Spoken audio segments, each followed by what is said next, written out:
क्या आप मानती हैं कि कास्टिंग काउच होता है? ऑफ द रिकॉर्ड बता सकती हूँ। ओके। अगर रोल देने के बदले सेक्सुअल फेवर्स मांगना क्रिमिनल ऑफेंस होता तो बहुत से इंडस्ट्री वाले आज जेल की 4 दीवारियों में सड़ रहे होते। क्या आपने कभी कोई रोल पाने के लिए कोई फेवर किया है? सभी को एक ही रंग में तो नहीं रंगा जा सकता, लेकिन बहुत सी लड़कियां ग्लैमर की दुनिया की चकाचौंध के सामने सही गलत को देखने की समझ खो बैठती हैं, कास्टिंग काउच का शिकार बन जाती हैं। क्या ऐसा करने वाले वो लोग हैं जो ठीक से इंडस्ट्री का हिस्सा भी नहीं है और इंडस्ट्री को बदनाम कर रहे हैं, या फिर सच में इंडस्ट्री में ऐसे लोग हैं जो ये सब करते हैं? सच्चाई चाहे जो भी हो, लेकिन बिना आग के धुआं नहीं उठता। बहुत बढ़िया कमाल कर दिया, छा गए तुम लोग। हर कंपनी की और इंतजार की घड़ियां खत्म हो चुकी हैं, क्योंकि बस कुछ ही पलों में शुरू होने वाला है मिस भवानी नगर कंपटीशन। तो गड़गड़ाती हुई तालियों में सबसे पहले बुलाते हैं मिस रोशनी माखीजा को, दिव्या शिंदे, मिस कोमल वांद्रेकर, मिस शीतल सप्रे, अंजलि पेंडरकर और लास्ट मिस प्रिया सिंह।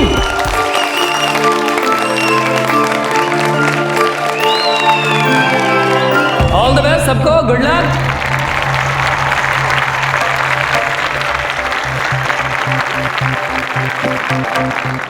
भाइयों और बहनों, मैं जानता हूं आपके दिल की धड़कनें लगातार बढ़ रही हैं। आप चाहते हैं कि जल्दी से जल्दी रिजल्ट का पता चले, तो बस बताने वाला हूं।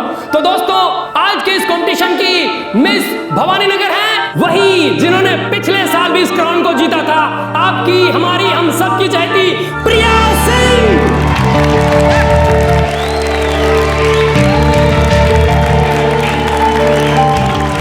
अब मैं मंच पर आमंत्रित करना चाहता हूं एक ऐसे शख्स को जो है तोलाराम कंपनी के मैनेजिंग डायरेक्टर और हमारे इस भवानी नगर समिति के चेयरपर्सन अक्षय तोलाराम जी।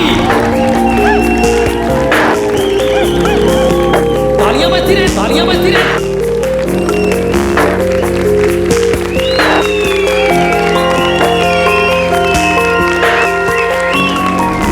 कैसा लगा आपको? वो पसंद आई मुझे, फ्यूचर है उसका। वो कारपेंटर है ना, महेश सिंह, उसकी बेटी है। अच्छा, मिलवाओ उससे कब?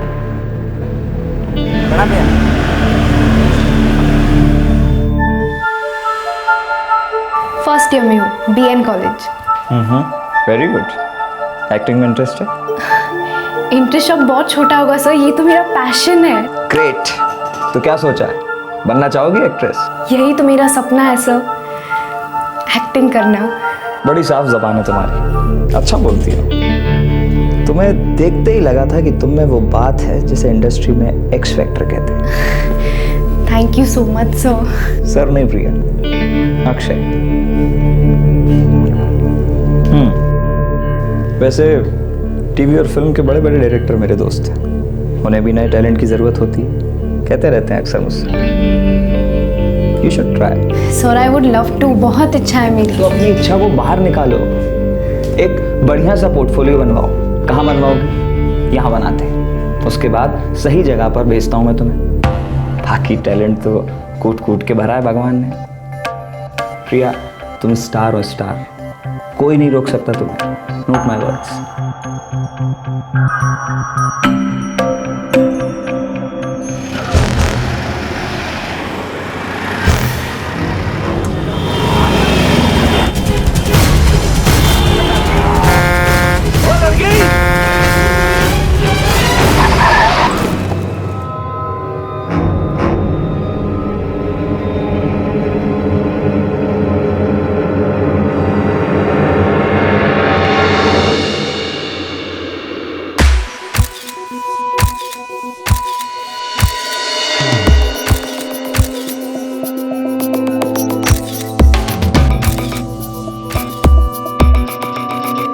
क्या बात है,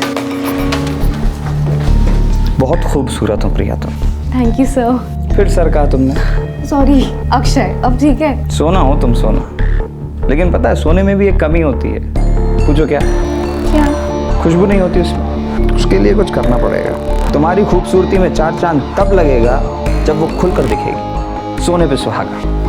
मैं कुछ समझी नहीं। प्रिया, ये ग्लैमर इंडस्ट्री, आजकल की फिल्में देखती होगी तुम। आजकल लड़कियां सिर्फ इसलिए चलती है क्योंकि वो हॉट है, सेक्सी है। सिंपल फंडा है, जो दिखेगा वो बिकेगा। अब देखो, सिर्फ चेहरे की सुंदरता काफी नहीं होती प्रिया, मानती हो ना तुम? जैसे घूंघट उठाने से छिपी हुई ब्यूटी दिखाई देती है, वैसे ही कम कपड़ों से आप हॉट और सेक्सी लगने लगते हैं। जितने कम कपड़े, सक्सेस उतनी बड़ी। जितने छोटे कपड़े, रोल उतना बड़ा। झूठ बोल के मुझे क्या मिलेगा?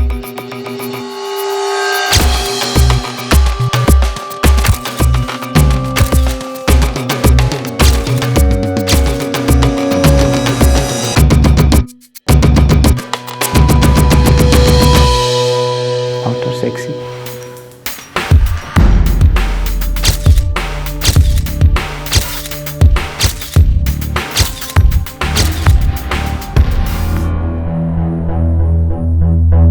सर, लोगों ने ट्रक वाले को पकड़ लिया है। चेक करो, कुछ आइडेंटिफिकेशन के लिए मिले तो।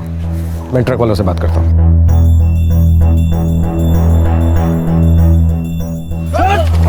रुको, छोड़ो नहीं, छोड़ो। साहब, ये ट्रक के ड्राइवर लोग हैं ना, हमेशा घोड़े पे सवार होते हैं। साहब, मैं सच कह रहा हूँ, मेरा यकीन कीजिए। मैंने हॉर्न भी बजाया और ब्रेक भी मारा, पर वो लड़की है कि सामने ही आ गई ट्रक के। मैंने जोर से ब्रेक लगाया था, पर वो लड़की इतना नजदीक आ गई कि मैं ट्रक को संभाल ही नहीं सका और वो ट्रक के नीचे आ गई। कसम से साहब, वो लड़की वो खुद ही रास्तों के बीचों बीच आ गई थी, वरना ये तो गाड़ी सही चला रहा था साहब।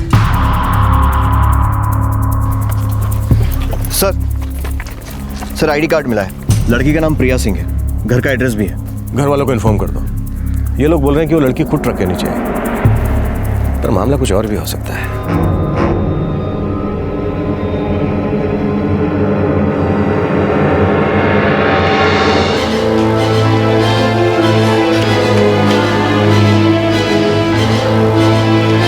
हाँ, वहीं रख दे बगल में। क्या हुआ कल्पना? मैं आपको फोन कर रही थी, लेकिन आपका फोन बंद था। हुआ क्या माँ? पुलिस का फोन आया है कि प्रिया। क्या हुआ प्रिया को? पुलिस का फोन आया है कि प्रिया।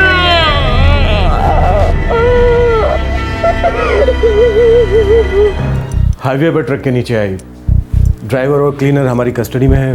उनका कहना है कि वो खुद ट्रक के सामने आई। ये क्या कह रहे हैं आप? हमें लगता है उसने सुसाइड किया है। मेरी बेटी बहुत खुश रहती थी साहब, हमेशा हंसती मुस्कुराती। ऐसी कोई बात नहीं जिससे वो सुसाइड करे। आज उसकी परीक्षा का पहला दिन था साहब।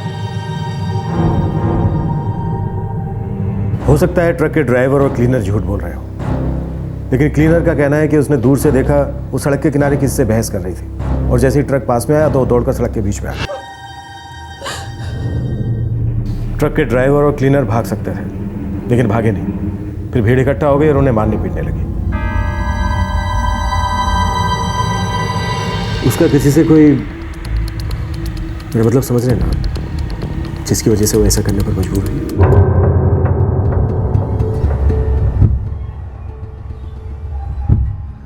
नहीं साहब, वो बहुत पढ़ाकू थी साहब। मैं हमेशा यही चाहता था कि मेरे बच्चे पढ़ लिख कर जिंदगी में आगे बढ़े साहब।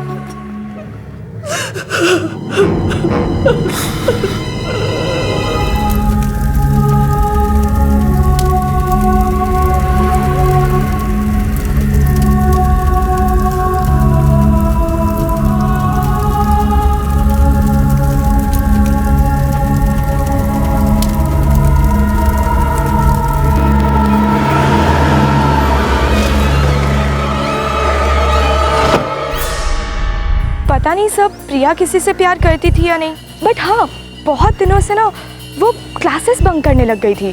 किसी के साथ जाती थी वो? मैंने तो उसे कभी नहीं देखा सर। शायद चार्मी को पता हो, वो उसकी बहुत अच्छी फ्रेंड थी। सर, कोई आइडिया नहीं कि प्रिया किसके साथ जाती थी, लेकिन उसने बोला था कि उसको किसी बड़ी मूवी में ब्रेक मिलने वाला है। अच्छा किसकी मूवी मिल रही है ये तो बता दे। Top secret, big director, big break darling. अच्छा चल, कम से कम हीरो का नाम तो बता। अरे सब्र तो कर चाहनी, जब फाइनल हो जाएगा ना तो सबसे पहले तुझे ही बताऊंगी, ठीक है? ये 1 महीने पहले की बात है। पिछले 15-20 दिनों से वो कुछ परेशान सी थी और उसने बातचीत करना भी कम कर दिया था।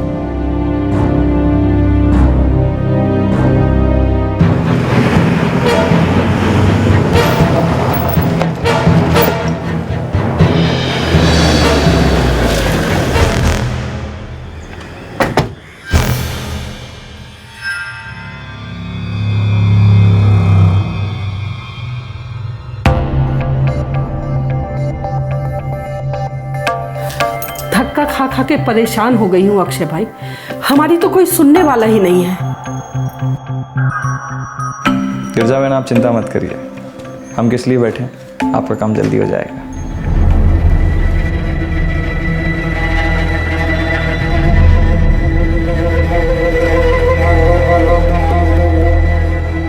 किसी फिल्म के ब्रेक का तो मुझे पता नहीं, पर हाँ प्रिया हमारे चौर की सबसे खूबसूरत और सुंदर लड़की थी। 2 साल से लगातार हमारे इधर की ब्यूटी कॉन्टेस्ट भी जीत रही थी। किसी के साथ कोई चक्कर वक्कर तो नहीं था? सर ये तो मुझे नहीं पता।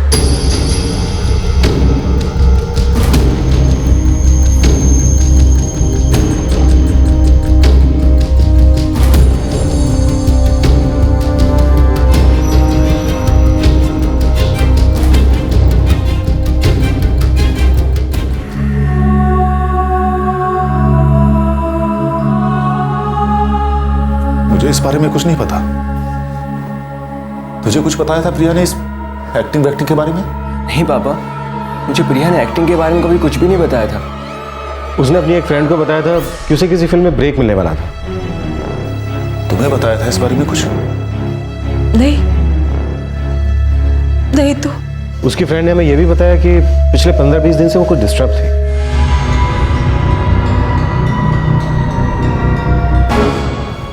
%100% ये एक्सीडेंट केस नहीं है। सर इस लड़की के बारे में जरूर कोई ऐसी बात है जो सबसे छुपी हुई है, जिसका ना उसके कॉलेज वालों को पता है, ना चौल वालों को, और ना ही उसके घर वालों को।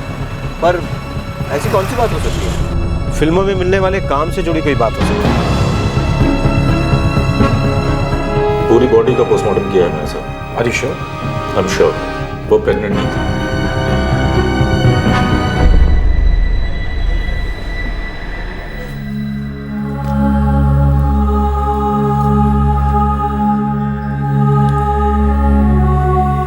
परेशान थी और मुझे पता ही नहीं चला। अब मुझे लगता है एक्सीडेंट ही हुआ होगा। प्रिया कभी सुसाइड नहीं कर सकती। लेकिन क्लीनर ने कहा कि वो सड़क के किनारे किसी से बात कर रही थी और अचानक से दौड़ के रास्ते के बीच आ गई।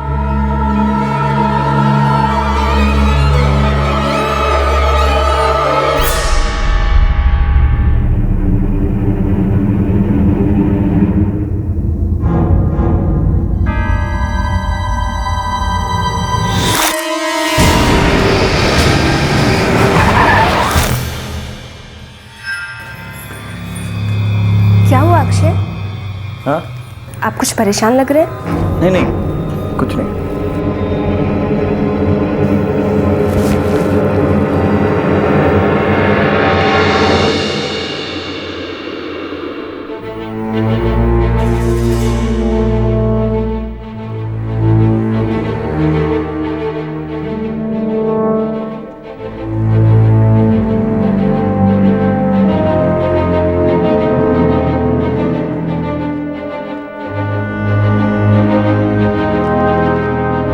मुझे पता था कि प्रिया क्यों परेशान थी।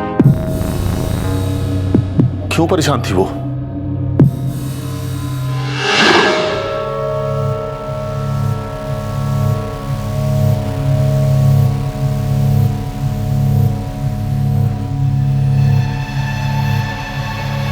क्या बात है प्रिया? कुछ नहीं माँ। प्रिया मैं कुछ दिनों से देख रही हूँ, ना तुम ठीक से खाना खा रही हो, ना किसी से बात कर रही हो। परेशानी क्या है बेटा? सब ठीक तो है ना? हाँ माँ सब ठीक है। इम्तिहान को लेकर परेशान हो ना? थोड़ा सा। तो परेशान मत हो, सब ठीक ही होगा। बस मन लगाकर पढ़ाई करो।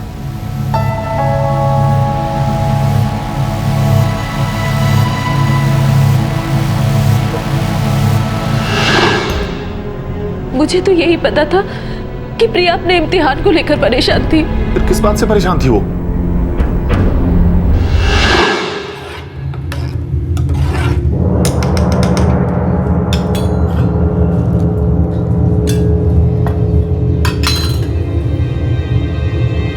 प्रिया, प्रिया, प्रिया, क्या हुआ बेटा? प्रिया,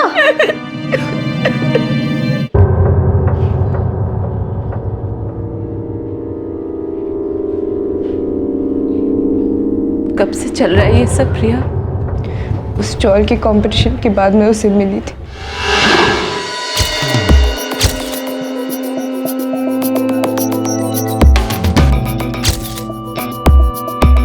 प्रिया, तुम्हारा पोर्टफोलियो इंडस्ट्री के टॉप डायरेक्टर को पसंद आया है। सच्ची? हाँ, लेकिन मैं उनका नाम नहीं बताऊंगा। Please, नहीं, सुनो, बताओ ना, सुनो इस बार- मेरी बात सुनो। जैसे ही फाइनल हो जाएगा तुम्हें खुद ब खुद पता चल जाएगा। बताओ ना प्लीज। अभी नहीं।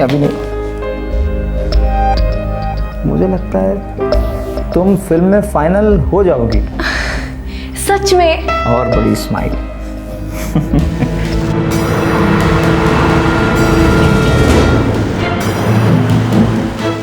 बताओ ना अक्षय, कौन है डायरेक्टर? अच्छा ठीक है, फिल्म के बारे में कुछ तो बताओ प्लीज अक्षय, प्लीज।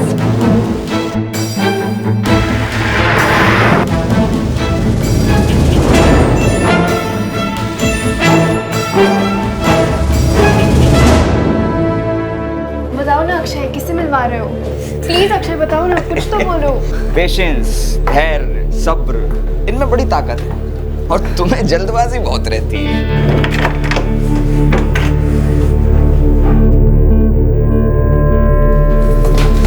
आइए, चलो। अक्षय, आपने तो कहा था कि आप किसी डायरेक्टर से मिलवाने वाले हो ना, तो आपने ये रूम क्यों बुक करवाया है? बहुत सवाल करती हो तुम। बैठो। मिलवाने वाला था लेकिन प्लान पोस्टपोन किया। क्यों? क्योंकि तुम्हारा हीरो कोई सुपरस्टार होगा। सच्ची में? हाँ, वो भी टॉप का सुपरस्टार, पर नाम मत पूछना अभी। कहीं वो कोई गैस नहीं, एक बात बता दी। गैस मत करना, नहीं तो सरप्राइज का मजा किरकिरा हो जाएगा। हाँ, आओ इधर देखो। Priya, the next superstar. क्या पता कल मिलो नहीं मिलो। ला ला ला ला ला ला ला ला। Thank you. थोड़ा। प्रिया, कौन सी फिल्म करने वाली थी तुम?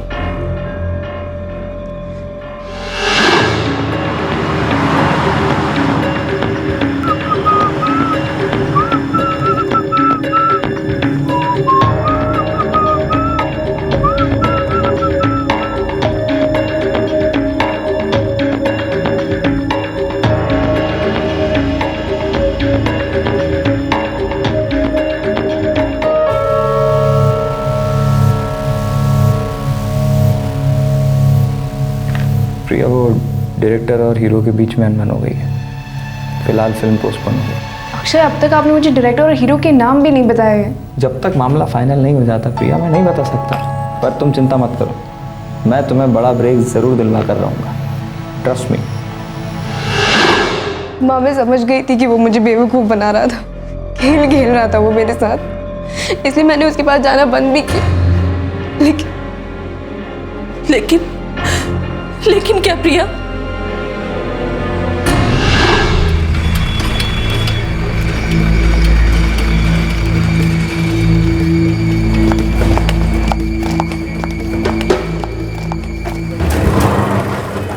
प्रिया, अक्षय भाई ने तुम्हें बुलाया है। नहीं, मुझे कॉलेज जाना है, जब टाइम मिलेगा मैं आ जाऊंगी। बहुत अर्जेंट है, कोई ज़रूरी बात करनी है। प्रिया, तुम मुझसे दूर क्यों भाग रही हो? अक्षय, मुझसे गलती हो गई, बहुत गलत थी मैं। आप एक शादीशुदा आदमी है ना, देखिए मुझे माफ़ कीजिए, मुझे ये फिल्म से नहीं हुई। तो तुम्हें मतलब मुझ पे भरोसा नहीं रहा? नहीं, मुझे कोई इंटरेस्ट ही नहीं है। इंटरेस्ट नहीं मतलब क्या मतलब? तो मतलब तुम मुझसे अलग हो रही हो? क्या मतलब अलग हो रहे हैं? तुमने सिर्फ मेरे शरीर का इस्तेमाल किया, समझे? फिल्मों में ब्रेक का नाम लेके मुझे बेवकूफ़ बनाते रहे। देखिए मुझे कुछ नहीं चाहिए, मुझे कोई ब्रेक नहीं चाहिए, प्लीज़ मुझे जाने दीजिए। अरे इतना आसान नहीं है मुझसे अलग होना, इतनी आसानी से थोड़ी तुम जा सकती हो। एक चीज़ दिखाते हैं तुम्हें।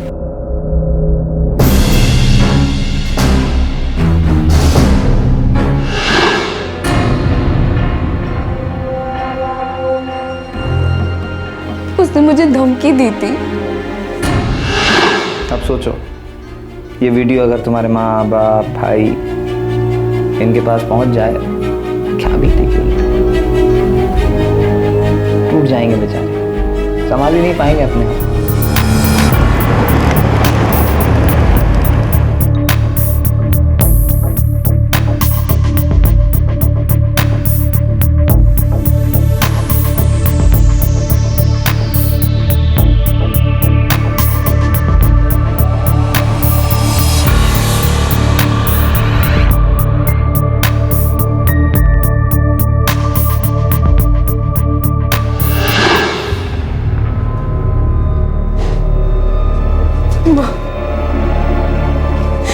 माँ मैं बेवकूफ थी जो उसकी बातों में आ गई।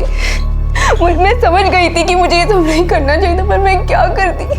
वो रोज धर्म और बहन को भेजता था, मुझे अलग अलग जगहों पे लेके जाता था, मुझे बहुत गंदा महसूस होता था, घिन आने लगी थी मुझे खुद से। प्रिया चुप करो, एकदम चुप। मैं तुम्हारे पापा से बात करूंगी। नहीं नहीं माँ, उनको मत बताइए प्लीज, वो सहन नहीं कर पाएंगे, टूट जाएंगे वो, उनको मत बताइए। अच्छा ठीक है, जब तुम्हारे इम्तिहान खत्म हो जाएंगे तो हम तुम्हारे पापा से बात करेंगे।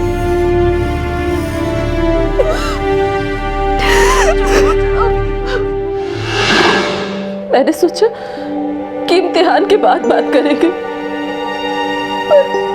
पर अगले ही दिन उसने ऐसा कुछ कर दिया। सब मेरी गलती है। तुम उसी समय मुझे ये बात बता सकती थी कल्पना। बता सकती थी, पर मालूम नहीं क्यों नहीं बताया मैंने। मुझे क्या पता था कि प्रिया ऐसा कुछ कर देगी, हमें छोड़कर चले जाएगी वो।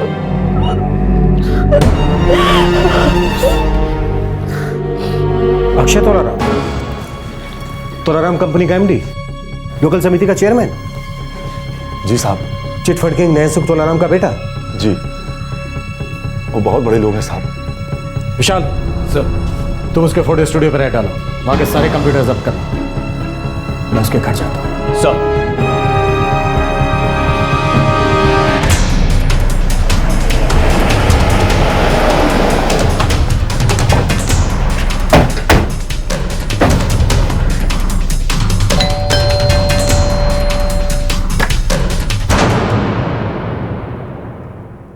अंदाजा भी नहीं है क्या करना है, किसके साथ करना है। क्या लगा रखा आप लोगों ने? आप जानते नहीं हम कितने इज्जतदार लोग हैं। जी, आपके बेटे ने आपकी इज्जत पर चार चांद लगाने का काम किया है। क्या? कैसा चार चांद? बाबूजी पता नहीं किस बात का इल्जाम लगा रहे हैं ये मुझ पे। बिना किसी सबूत के उठा रहे हैं तुम। लेके जाओ इसे। कैसे? देखिए मैं ऊपर तक जाऊंगा, देख लूंगा आप लोगों को मैं। जरूर, मैं इसका सारा कच्चा चिट्ठा ऊपर तक भेज दूंगा। कंप्यूटर, लैपटॉप, मोबाइल, हर चीज जब्त कर। Okay sir. मम्मा ये मैं प्ले स्टेशन लेके जा रहा है।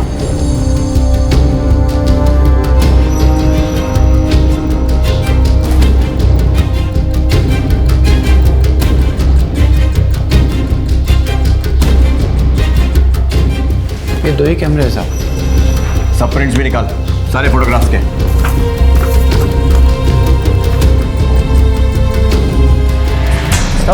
सब बात क्या है?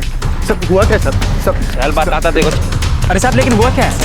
लेकिन हुआ क्या साहब?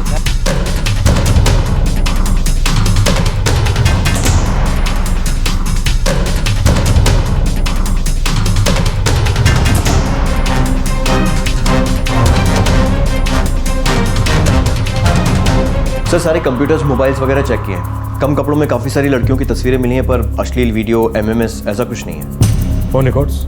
सर जिस दिन प्रिया ने सुसाइड किया था उसका लास्ट कॉल अक्षय को ही था। दोनों की लोकेशन भी वहीं दिखा रहा है जहां प्रिया ट्रक के नीचे आई। धर्म और भूपेन को ले आओ।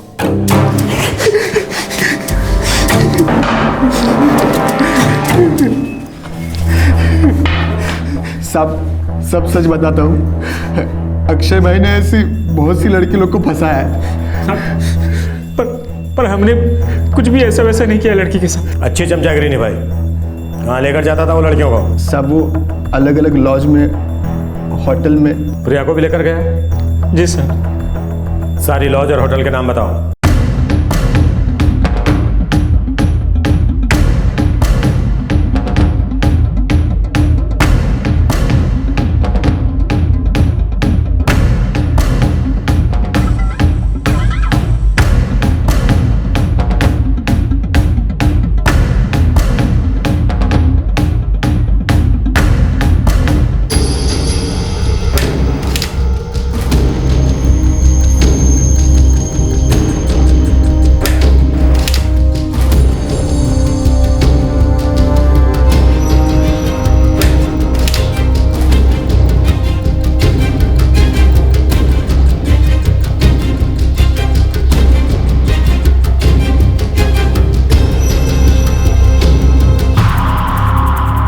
बहुत लड़कियों का नाजायज फायदा उठाया। सर कुछ लड़कियां तो चौल की भी थी।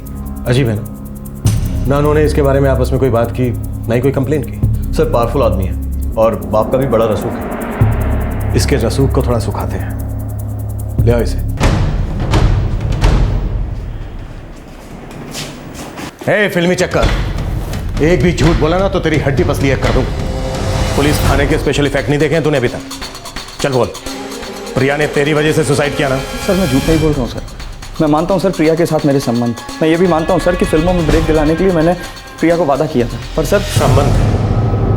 तूने सब लड़कियों को बहला फुसलाकर उनके साथ शारीरिक संबंध बनाए। मैंने प्रिया को कभी सुसाइड के लिए मजबूर नहीं किया सर। मुझे कभी नहीं लगा था कि वो सुसाइड कर लेगी।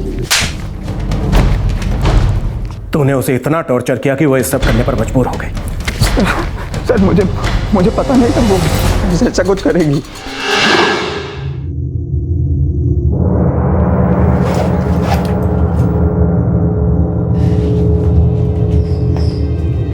माँ, मैं एग्जाम के लिए जा रही हूँ। प्रिया, शांत मन से इम्तिहान देना। हम इम्तिहान के बाद तुम्हारे पापा से बात करेंगे।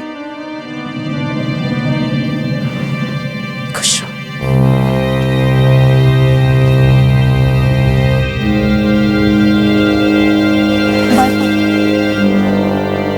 आज तो परीक्षा है ना बेटा, अच्छे से लिखना।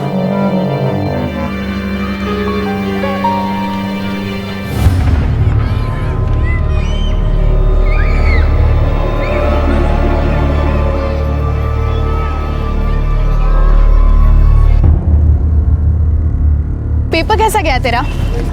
ओके था यार। अच्छा, तेरी मूवी कब से शुरू हो रही है? उसके बारे में अब तक कुछ नहीं पता। क्या हुआ प्रिया?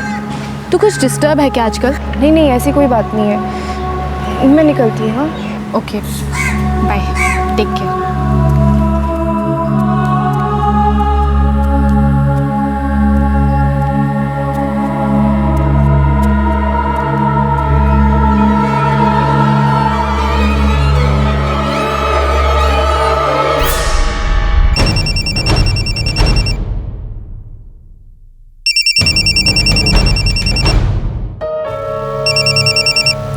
अरे प्रिया, आज आपने फोन किया? सूरज कहाँ से निकला है आज? अक्षय मुझे तुमसे मिलना है अभी। बोलो कहाँ हो तुम? पिक कर लेता हूँ। हाईवे। ओह ग्रेट, सब फिक्स कर रखा है। तुमने बुलाया और हम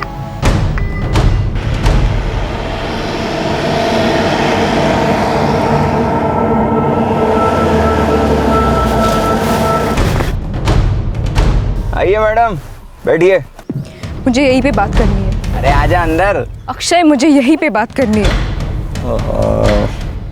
क्या बात है, क्या बात है। बड़ी बदली हुई लग रही है, तेवर ही बदल गए। वीडियो तो हाथ नहीं लग गया कहीं? अक्षय तुमने मुझे कहा था कि तुम मुझे फिल्मों में काम दिलवाओगे। तुमने सिर्फ मुझे बेवकूफ बनाया, मेरे वीडियोस बनाए और मुझे ब्लैकमेल किया। देखो अक्षय, मुझे सारे के सारे वीडियोस चाहिए अभी के अभी। दिमाग खराब हो गया है तेरा? हाँ? क्यों दूं मैं वीडियो? अभी जी नहीं भरा मेरा। ये सब और चलने देना। मैं नहीं जी सकती और तुम क्यों मेरी जिंदगी बर्बाद करना चाहते हो अक्षय? प्लीज। चल ठीक है, दे दूंगा मैं तुझे वीडियो।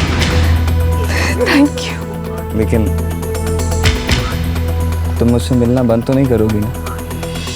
नहीं, क्योंकि क्या है ना, वो वीडियो की कई कॉपीज बना रखी है मैंने। अक्षय तुम एक शादीशुदा आदमी हो, एक बच्चे के पिता हो तुम। धमकी दे रही है मुझे?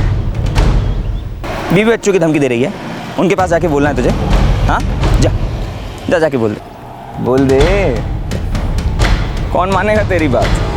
मैं तो कह दूंगा 2 कौड़ी की लड़की पैसों के लिए मुझे ब्लैकमेल कर रही है, और फिर उसके बाद तुम्हारे वीडियो तुम्हारे घर पर पहुंच जाएंगे, तब तुम क्या करोगी? प्रिया, जब जब मेरा मन करेगा तब तब तुझे आना पड़ेगा, और तू आएगी। अब भूल जा, इस जिंदगी में तू अपने मन से कुछ नहीं कर पाएगी। नहीं अक्षय, गलत सोच रहे हो तुम। अब से मेरी मन की होगी। ये हमारी आखिरी मुलाकात है अक्षय। आज के बाद जिंदगी में तुम्हारी शक्ल नहीं देखूंगी मैं।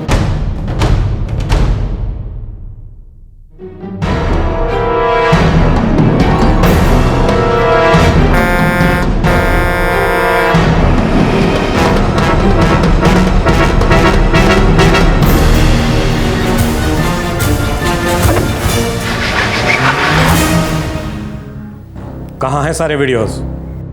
सर सब मिटा दिए। लेके जाओ इसे। चल। सर कम से कम 7-8 लड़के हैं जिनको एक्सप्लॉइट किया है इसमें, ज़्यादा भी हो सकती हैं। हमें उनसे बात करनी चाहिए। नहीं, ऐसे लड़कियां परेशान हो सकती हैं। शायद हमें किसी साइकोलॉजिस्ट को साथ में रखना चाहिए। यंग लड़कियां हैं, उनके दिमाग पर कोई बुरा असर नहीं पड़ना चाहिए। मैं डीसीपी साहब से बात करता हूँ, देखता हूँ वो क्या कहते हैं।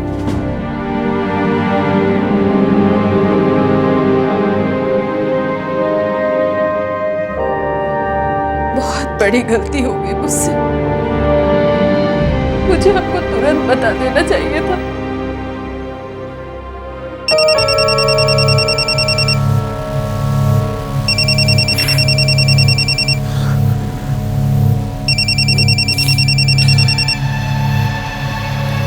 हेलो, महेश सिंह बोल रहा हूँ। नैन सुख तोलाराम बोल रहा हूँ। जो होना था सो हो चुका, उसे बदला तो जा नहीं सकता, लेकिन मेरे बेटे की जिंदगी खराब हो रही है। इसने तो केस वापस ले ले।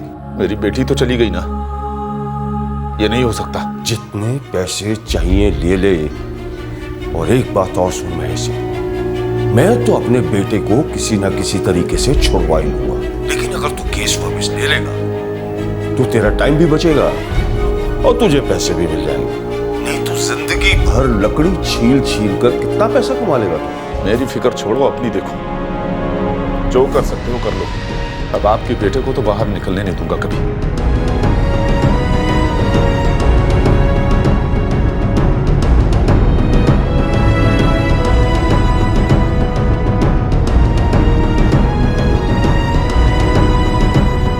अपनी जिंदगी खत्म कर लेना कभी कोई समाधान नहीं होता। प्रिया को ऐसा नहीं करना चाहिए था, बल्कि उसे लड़ना चाहिए। उस आदमी को बेनकाब करना चाहिए था। वो ये समझ बैठी कि उसने जो किया उसकी सजा भुगतनी होगी उसे। वो मानसिक तौर पर इतनी परेशान हो गई कि उसने ये आखिरी कदम उठा लिया। बेहद तकलीफदेह और अफसोसजनक वाकया। अक्षय तोलाराम अभी जुडिशियल कस्टडी में है। न जाने कब से ये बहस चली आ रही है कि क्या कास्टिंग काउच का वजूद है या नहीं। बहुत से लोग ये कहते हैं कि ये एक मिथ है, अफवाह है, और बहुत से लोग अपनी पहचान छुपाने की शर्त पर यह मंजूर करते हैं कि इसका वजूद है। सक्सेस और ब्रेक के बदले सेक्सुअल एक्सप्लॉयटेशन की यह बहस चलती ही रहेगी, न जाने कब तक, क्योंकि ये नजरों में सिर्फ तभी आता है जब कोई बड़ी मछली इसके जाल में फंसती है। वरना छोटे तालाबों में बड़ी मछलियों के नाम पर लोग ये गैर कानूनी काम करते रहते हैं और उन्हें पकड़ना बहुत मुश्किल होता है, क्योंकि ज्यादातर सभी लेवल्स पर ऐसा आपसी रजामंदी से होता है। शारीरिक शोषण की घटनाएं सिर्फ एक खास इंडस्ट्री में ही नहीं होती हैं। सफलता के सब्ज बाग हर जगह दिखाए जाते हैं और हर जगह लोग इसके कांटे में फंसते हैं। हमारे आज के एपिसोड की दूसरी कहानी। हम बहुत गरीब लोग हैं। हम मेहनत और मजदूरी करते हैं। लेकिन फिर भी 2 टाइम का खाना नसीब नहीं हो पाता। मेरी अम्मी, अप्पू, बड़ा भाई दिन भर धूप में बहुत मेहनत करते, लेकिन फिर भी हमारी हालत वही की वही है।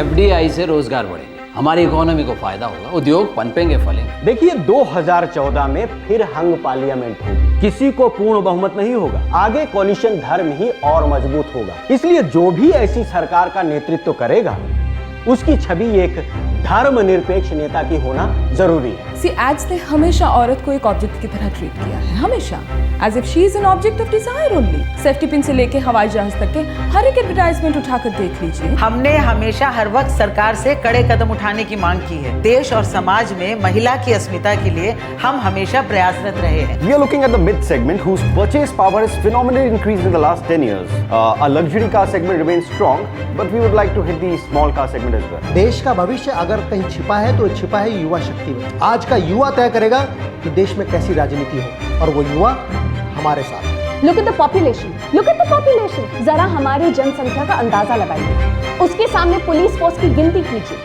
ये सही अनुपात नहीं है। India is a growing country, तेजी से ग्रो कर रहा है, इकोनॉमिकली पावरफुल होता जा रहा है। आज हम किसी भी देश के साथ मुकाबला कर सकते हैं। GDP, social media, The upper middle class, Facebook item numbers, youth का योग, इकोनॉमिकली सेक्सिस्ट। आप सुनने की गलत बात। सर आप मेरी बात कुछ आप करके भी Can I say something? क्यों आप बीच में डिस्टर्ब कर रहे हैं? आखिर बात तो समझिए मेरी। मैं हमेशा से सिर्फ यही चाहती थी कि अपने परिवार के लिए कुछ कर पाऊँ, अपने परिवार की हालत ठीक कर पाऊँ। मैं तो अपनी ज़िंदगी अच्छी करने निकली थी, पर मुझे क्या पता कि मैं यहाँ पहुँच जाऊँगी।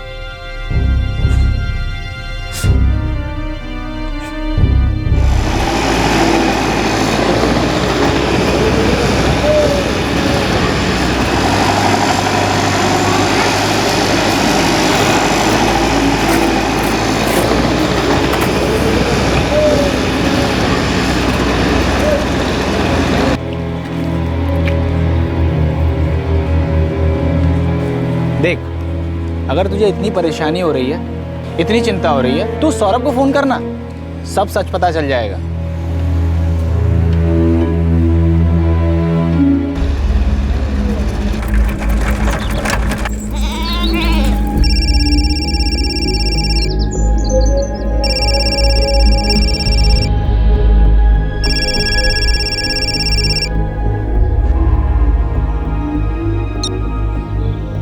हेलो, सौरभ बोल रहे हैं? हाँ बोल रहा हूँ। आप कौन? जी हम राम शिवहरे बम्बई से। बताइए क्या बात है? आप नफीसा को जानते हैं? नफीसा शेख। नफीस? हाँ मैं जानता हूँ, वो दीवापुर वाली ना। मैं 2 साल पहले वहीं रहता था, हमारी पड़ोसी थी वो, लियाकत भाई की बेटी।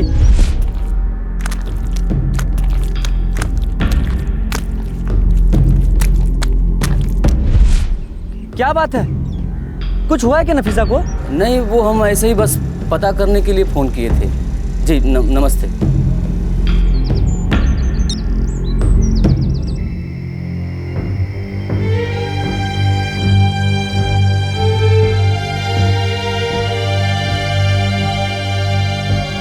तू क्यों उस लड़की की फिक्र में मरा जा रहा है?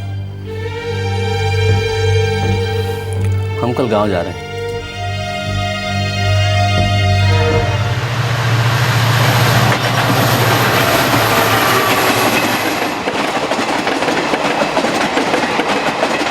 राम, बिहार से मुंबई आया एक मजदूर वापस अपने गांव जा रहा था। 19 साल की एक लड़की नफीसा के लिए फिक्रमंद। उसने नफीसा की दुर्दशा की दस्तक सुन ली थी और वो इसी उधेड़बुन में था कि उसकी मदद कैसे की जाए।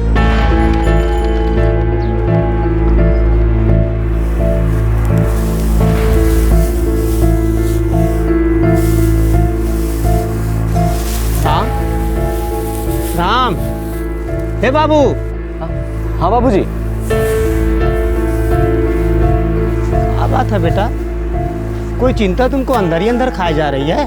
नहीं बाबूजी, ऐसा कुछ नहीं है। कुछ तो है बेटा जो तुमको बता नहीं रहे हो, छुपा रहे हो।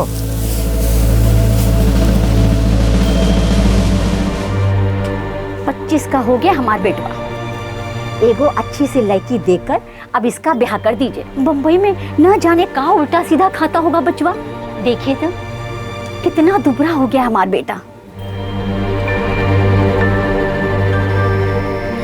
क्या बात है, बता भी दे। कुछ लड़की वड़की का चक्कर है का? हिचकिचाहट हो रहा है कहने में। शर्म आ रहा है हमको बाबूजी कि हम कोनो गलत तो नहीं कर दिए तुमने? बाबूजी, बम्बई अनजान शहर है, हम अकेले रहते हैं वहाँ, तो हमारा मन किया तो हम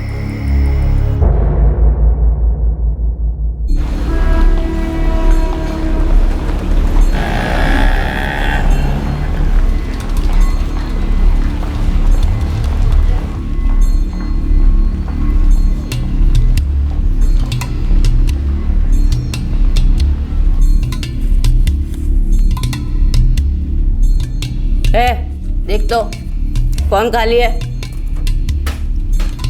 मैडम नफीसा खाली है। अच्छी है। अबे जा जाके बैठ जा उसके साथ।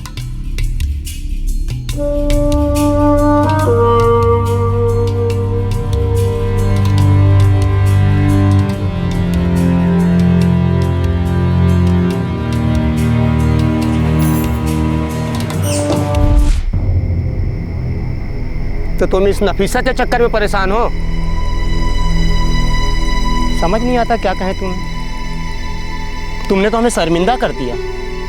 तुम शहर में क्या बजारू लड़कियों के पास जाते थे? अब कुछ कहने की जरूरत नहीं है, हम सब समझ गए।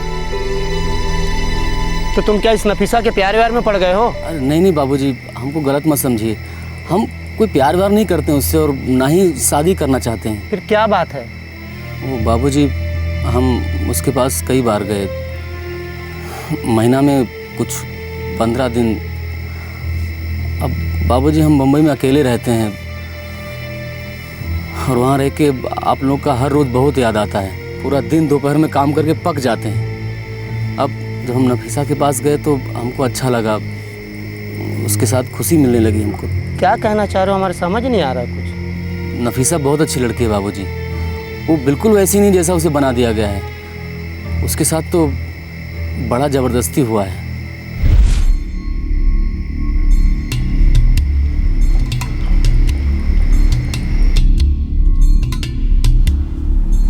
हमने तो अपने बारे में सब कुछ बता दिया, अब तुम भी बताओ कुछ अपने बारे में। विश्वास नहीं करती मैं किसी पे, और करना भी नहीं चाहती। अब नहीं मानती कि ये बाहर की दुनिया भी मेरे लिए बनी है। एक बार पहले भी किसी पे भरोसा करके गलती की थी मैंने, और अब उसका ही भुगत रही हूँ। मत मारो मुझे, मत मारो।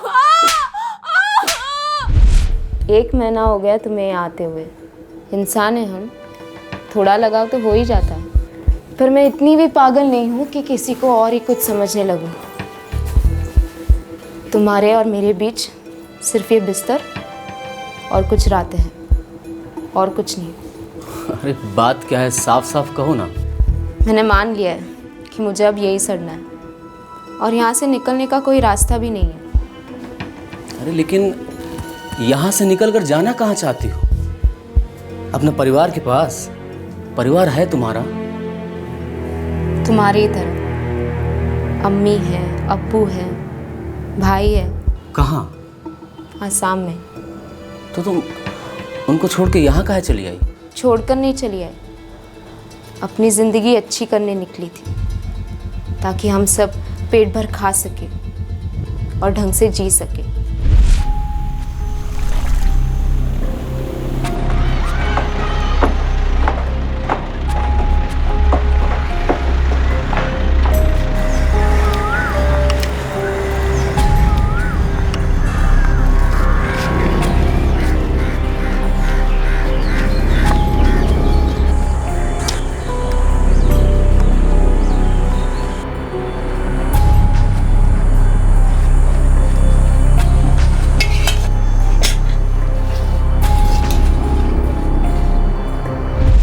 हम सब काम करते थे, पर इतना भी नहीं कमा पाते कि सब पेट भर कर खा सके। कोई उम्मीद नहीं थी। तुम यहाँ कैसे पहुंची? अरे चल तो सही नफीसा, मैं तेरी लाइफ बना दूंगा। बता, यहाँ पे रखा ही क्या है, और ऐसी नरक जैसी जिंदगी जीने से क्या फायदा नफीसा? ऐसे अम्मी अब्बू को छोड़कर जाने में मुझे बहुत डर लग रहा है। तुम लोग रोज तो मर ही रहे हो ना, डर के ही सही एक बार तो जी लो। और फिर कुछ ही दिनों की तो बात है, तू ही सोच तेरी कामयाबी को देखकर वो लोग कितने खुश होंगे। सलमान हमारा पड़ोसी था, बचपन से ही जानती थी मैं उसे। वो हमेशा गांव के बाहर शहर में पैसे कमाने जाता, बहुत पैसे कमाता और अच्छे ढंग से रहता था। वो प्यार करता था तुमसे? पता नहीं, हमेशा कहता कि शहर में बहुत अच्छा काम है, पैसा है। मैंने भी मुंबई के बारे में बहुत सुना था, सब बोलते थे कि मुंबई बहुत बड़ा है। अच्छा, तो सलमान तुमको यहाँ लेकर आया था? हाँ, लेकिन उसने किसी को भी बताने से मना कर दिया था। अप्रैल 2010 की बात है, वो पहले निकल गया था। उसने मुझसे कहा कि तू एक दिन बाद निकल, ताकि किसी को पता ना चले कि हम साथ निकले थे। और फिर वो मुझे गांव के बाहर मिला।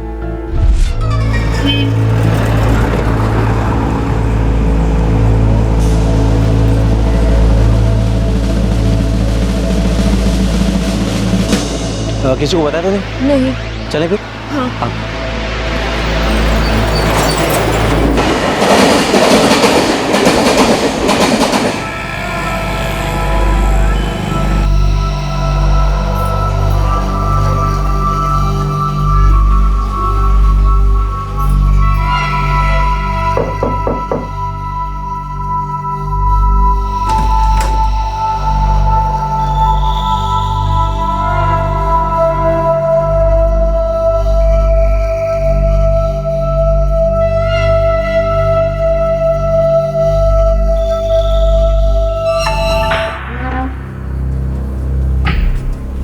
सलमान, ये तो मुंबई नहीं है ना?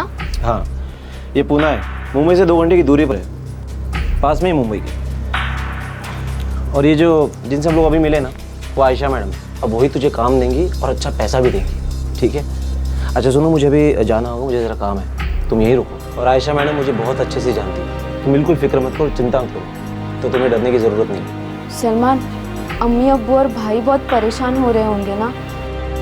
मुझे उन्हें बता देना चाहिए कि मैं यहाँ हूँ और ठीक हूँ।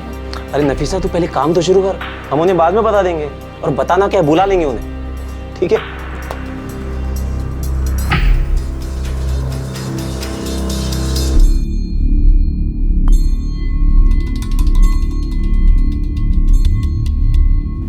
नफीसा, काम आज से ही शुरू होगा, ठीक है? ठीक है मैडम, पर मुझे कहाँ जाना होगा काम के लिए? कहीं जाने की ज़रूरत नहीं है, यहीं बैठे बैठे हो जाएगा काम।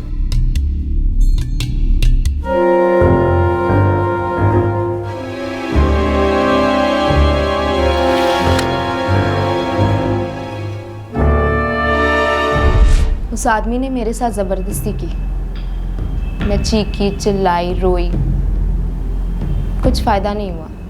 उसने वही किया जो वो कर रहा था और चला गया। बाद में आयशा मैडम ने कहा कि सलमान ने मुझे 30,000 में बेच दिया है और वो मुझे ये काम दिलवा के गया। बस तब से मैं यही कर रही हूँ। मैं चीखती, चिल्लाती, रोती, फिर लगा कि किसी और को दोष क्यों दूँ। ये सब तो मेरा ही किया धरा है। मैंने सलमान पे विश्वास किया और यहाँ आप पहुँची। मैंने कई लोगों से बात करने की कोशिश की जो मेरे पास आते थे, उनसे मदद मांगी। फिर अगले ही दिन आयशा मैडम के आदमी मुझे खूब पीटते, मारते, मेरी जान निकल जाती थी। बहुत दर्द होता था, सहन नहीं कर पाती। फिर पता चल गया कि ये बाहर की दुनिया के बारे में सोचना ही बेकार है। 6 महीने पहले मुझे आयशा मैडम ने लक्ष्मी को बेच दिया और वो मुझे यहाँ ले आई। आखिरकार मैं मुंबई पहुँच ही गई। वो बहुत गरीब लड़की है, बिल्कुल हमारी तरह। उसका परिवार भी बिल्कुल हमारी तरह है। हम तो अपना परेशानी से भाग के जाते थे उसके पास आराम के लिए, लेकिन अब ये सब हमको बहुत तकलीफ दे रहा है।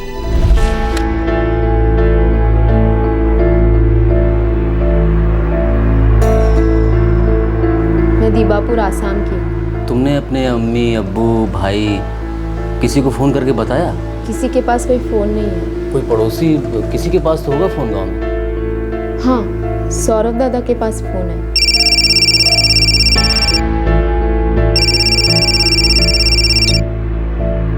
हेलो। ये सब कुछ 1 महीना पहले की बात है। नफीसा के अब्बू लियाकत शेख ईटा भट्टी में काम करते हैं बाबूजी। तो फिर तुम क्या चाहते हो? पता नहीं, लेकिन इस धंधे का चक्र भी बड़ा खतरनाक है बाबूजी। जो भी लड़की एक बार इसमें फंसी तो दोबारा निकलना बड़ा मुश्किल होता है। अगर हम नफीसा को बचाना भी चाहते हैं तो वो लोग हमारी जान के दुश्मन बन जाएंगे और नफीसा को भी जिंदा नहीं छोड़ेंगे। बस बाबूजी, हम बस यही सब सोचा करते हैं। नफीसा का दुर्दशा देखी हमने, लेकिन उसका मदद करने की हिम्मत नहीं हमने। समझ में नहीं आता क्या करें बाबूजी। जो भी हो, जैसा भी हो, तुम वहाँ गए। शायद तुम्हारे नसीब में उस लड़की की मदद करना लिखा होगा, शायद उसे उसके परिवार वालों से मिलवाना लिखा होगा। हो सकता है उसका परिवार उसकी राह देख रहा हो। उनको क्या मालूम कि उनकी बच्ची के साथ क्या हो रहा है। तो बाबूजी, अब हम क्या करें? जाओ, तुम दीबापुर जाओ। दूर तो बहुत है, लेकिन इतना भी दूर नहीं कि तुम जा नहीं सको। वहाँ जाओ, उसके माँ बाप से सब कुछ साफ साफ बता दो। कौन जाने वो लड़की फिर से जी सके।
कोई आया है, बोल रहा है उसे मालूम हमारी नफीसा किधर है।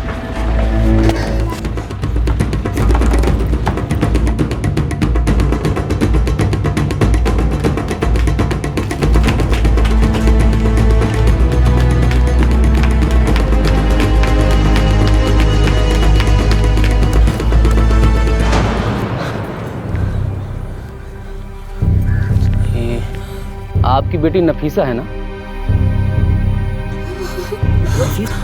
हाँ, यही हमारी बेटी नफीसा। लेकिन ये है कहाँ अभी? वो क्या हमें छोड़कर चली गई है? कुछ हुआ तो नहीं ना उसे? है कहाँ वो? 14 महीने हो गए उसे ढूंढते ढूंढते। पुलिस भी इसी काम में लगी है।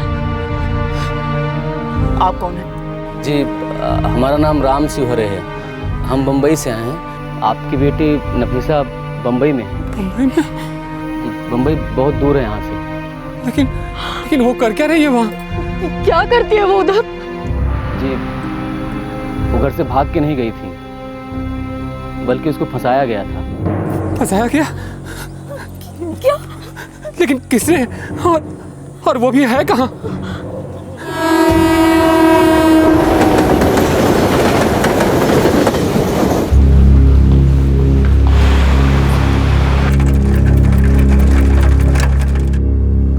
लेकिन आप बता क्यों नहीं रहे हो कि नफीसा है कहाँ? शाम को चलेंगे ना हम लोग। अब उसको वहाँ से निकालने के लिए कुछ ना कुछ तो करना ही पड़ेगा ना। किसी मुसीबत में फंस गई है क्या? कुछ हो गया है क्या उसे? देखिए, हम कह रहे हैं ना कि चिंता मत कीजिए, वो एकदम ठीक है। शाम को चल रहे हैं ना हम लोग उसके पास। रमेश, आप लोग बैठिए, हम अभी आते हैं।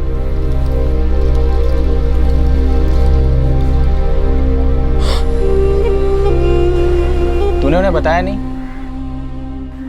वो लोग बहुत दूर गांव में रहता है। हमको तो डर लग रहा है कि अगर हमने उनको बता दिया कि नफीसा वैश्या बन गई है तो पता नहीं वो लोग क्या करेंगे। ये भी हो सकता है कि वो लोग दोबारा उसे अपनाए भी ना। तूने तो कहा था उन्होंने पुलिस स्टेशन में रिपोर्ट दर्ज करवाया। हाँ किए थे अपना गांव में। वो लोग कंप्लेंट का काफ़ी साथ में लेकर आए हैं। धर्मेश यार, हमको समझ में नहीं आ रहा कि हम कोठे पे जाके नफीसा को कैसे छुड़ाएं। देख राम, तू कोई फिल्मों का हीरो नहीं है जो कोठे पे जाएगा और 10-10 लोगों से लड़के उस लड़की को बचा के लाएगा। तुझे दीवापुर की पुलिस को बता देना चाहिए था नफीसा का ठिकाना, शायद वो कुछ कर सके। ये सब अपने बस की बात नहीं है। एक काम करें, हम लोग यहाँ की पुलिस में चलते हैं, कंप्लेंट का कापी दिखाते हैं और सब कुछ बता देते हैं। एक तू और मैं अंदर जाएंगे तो हो सकता है वो लोग हमें ही अंदर कर दें। उन्हें लगेगा हमारा कोई लफड़ा है उनके साथ। अगर तुझे ऐसा ही करना है तो नफीसा के माँ बाप को साथ लेके चलते हैं।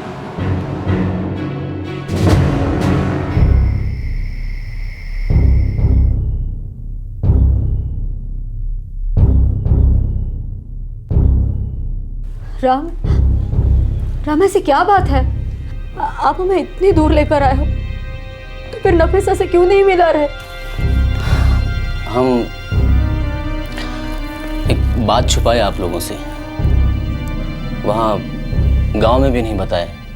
सोचा कि शायद पता नहीं आप लोग क्या कर लोगे, तो जो कुछ भी है बता दो आप। हमें बहुत कुछ झेलने की आदत है और सब कुछ सुनने को तैयार हैं हम लोग। नफीसा अपना मर्जी से यहाँ नहीं आई है, उसे फंसा के लाया गया। वो जो आपका पड़ोसी है ना सलमान कुरैशी, वही लेकर आया उसको। सलमान? हाँ, वो तो यही मुंबई में काम करता है। हाँ, वही लाया उसको यहाँ पर। यहाँ लाके उसको अच्छा काम का लालच दिया, बोला कि बम्बई में बहुत पैसा दिलाएगा, और ये भी बोला कि एक बार पैसा आ गया तो तुम अपना परिवार का दुख दर्द तकलीफ सब दूर कर सकती हो। और उसके बाद उसको कोठा पे ले जाके बेच दिया। इतना तकलीफ सहा बेचारी ने कि अब उस नरक को ही अपना जिंदगी मान बैठी है। पिछले 1.5 साल से मेरे बच्चे इस हालत में। जी, तुम उसे वहीं कोठे में मिले? हाँ, वहीं उसने हमको सब कुछ बताया, तभी तो हम आप लोगों तक पहुंच सके। हम कल यहाँ के पुलिस स्टेशन में चलते हैं। अब अगर हमने बचाने की कोशिश किया तो फिर हम और नफीसा दोनों की जिंदगी मुश्किल में पड़ जाएगी।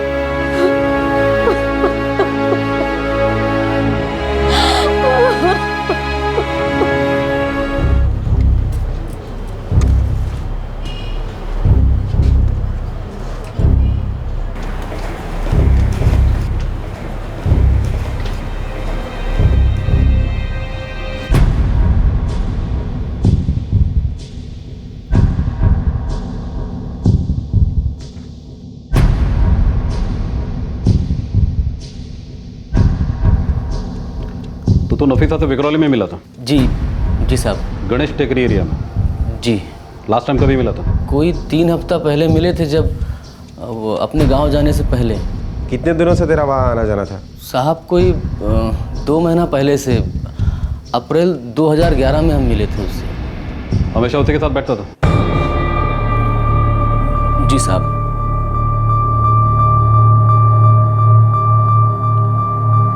और अभी 3 हफ्तों से तुम आ गया नहीं? नहीं साहब।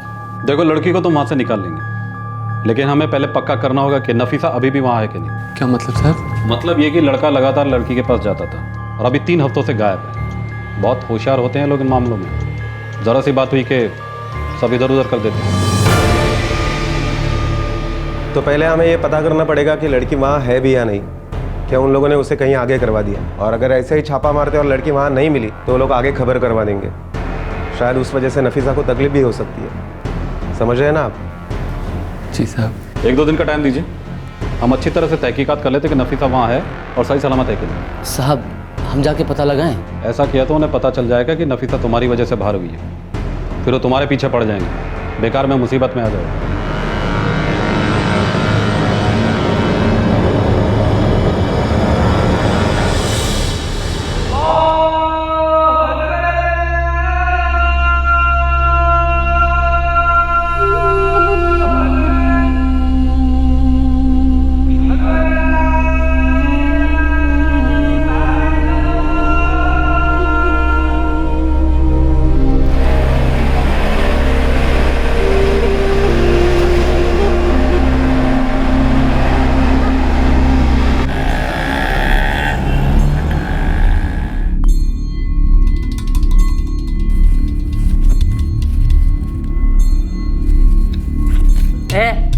देख तो कौन खा लिया अभी। मैडम उससे खा लिया। और सही है, सब जानती है।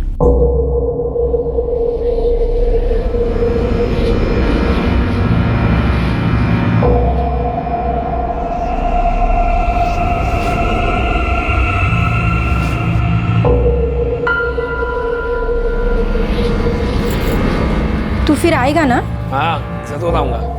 वैसे एक बात बता, नफीसा नाम की कोई है क्या यहाँ? क्यों, इधर दीवार पे नफीसा का पोस्टर लगा है क्या? नहीं रे, ऐसे ही पूछा। कोई एक दोस्त बहुत तारीफ कर रहा था उसकी, सोचा देख तो लूँ क्या चीज़ है वो। बोलना है क्या?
चलो चलो चलो निकलो। सुरेखा चलो। क्या बात हुई? बोलिए ना। चलो बताते हैं क्या बात हो गई।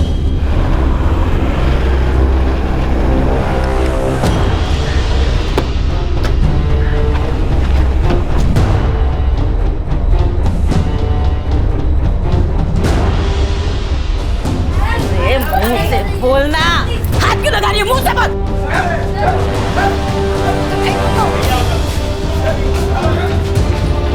अरे अभी पर क्या है, छोड़ो ना।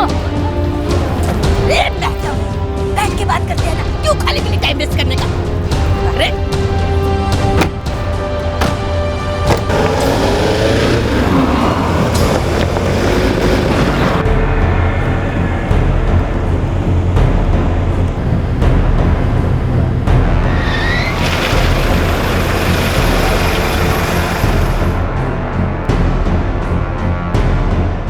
सुरेखा, इस लड़की को उस गाड़ी में ले जाओ। लक्ष्मी और बाकी दूसरी लड़की को यहाँ ले आओ। Okay sir.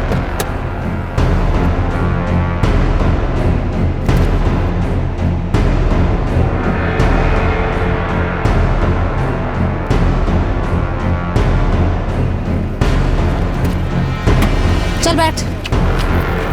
तू उतर। क्यों? नीचे उतर। हाथ हटा ना। उतर रही हूँ। और तू भी उतर। मैं कह रही हूँ कि यहीं पे मांडवली कर लेते हैं। चुप। मांडवली कर लेते हैं। चल, छोड़। चल अंदर।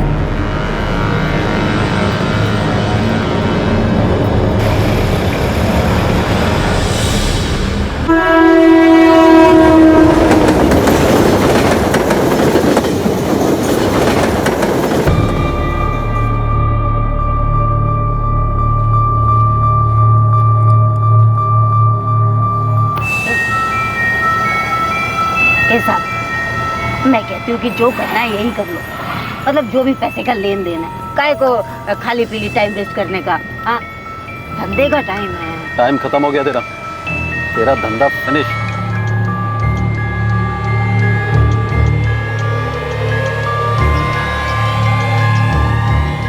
कहाँ ले जा रही हो मुझे?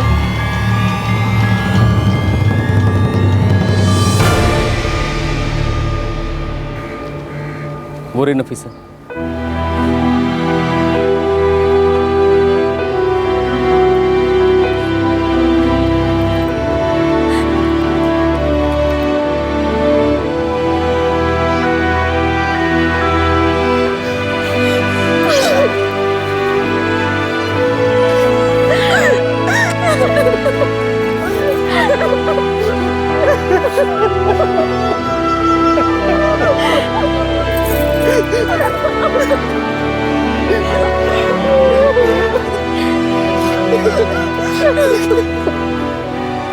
आप लोग निकलिए, ट्रेन पकड़नी है।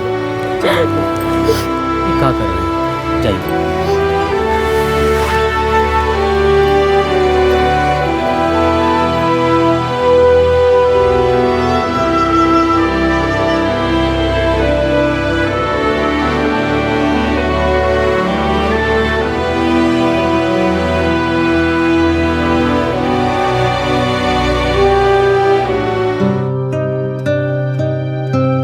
मेरी अम्मी, अब्बू, भाई सब मेरा साथ दे रहे हैं, मेरा ख्याल रख रहे हैं। मेरी ज़िंदगी के इन 14 महीनों में जो मेरी हालत हुई, जिन तकलीफ़ों से मैं गुजरी, वो भुलाना मुश्किल है। लेकिन अब फिर से मैं अपनी ज़िंदगी अपने हाथों में लेने की कोशिश कर रही हूँ, धीमे धीमे लेकिन मजबूती से।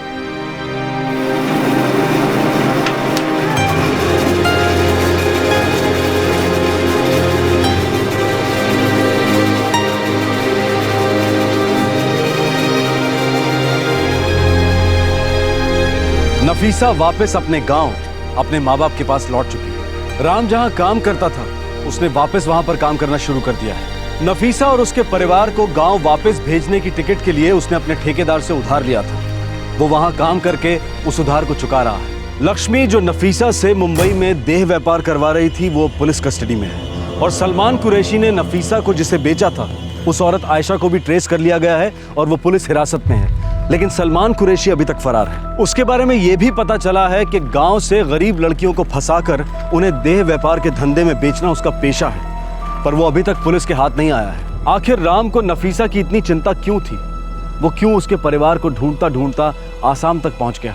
वो क्यों उसके परिवार को मुंबई ले आया ताकि नफीसा को उस हालत से आजादी मिल सके जिसमें वो थी? आखिर ये सब करके उसे क्या मिला? बहुत मुमकिन है कि ना तो राम और ना ही नफीसा, इन दोनों को इस देश की जीडीपी का जरा भी आइडिया होगा। उन्हें तो देश की आबादी और पुलिसमैन की संख्या के रेशो का भी शायद कोई अंदाजा नहीं होगा, और ना ही इस बात का कोई आइडिया होगा कि 2014 में सत्ता में कौन आएगा। शायद उन्हें यह भी नहीं पता होगा कि देश में अभी किसकी सरकार है। शायद उन्हें इससे कोई फर्क नहीं पड़ता। उनके सामने एक लंबी सड़क है जिस पर बस उन्हें चलते रहना है, जिसे हम जिंदगी कहते हैं। आपसे फिर मुलाकात होगी क्राइम पेट्रोल दस्तक में एक और नए केस के साथ। इस तरह के और भी एपिसोड देखने के लिए हमारे चैनल को सब्सक्राइब करें और बेल आइकन दबाना ना भूलें।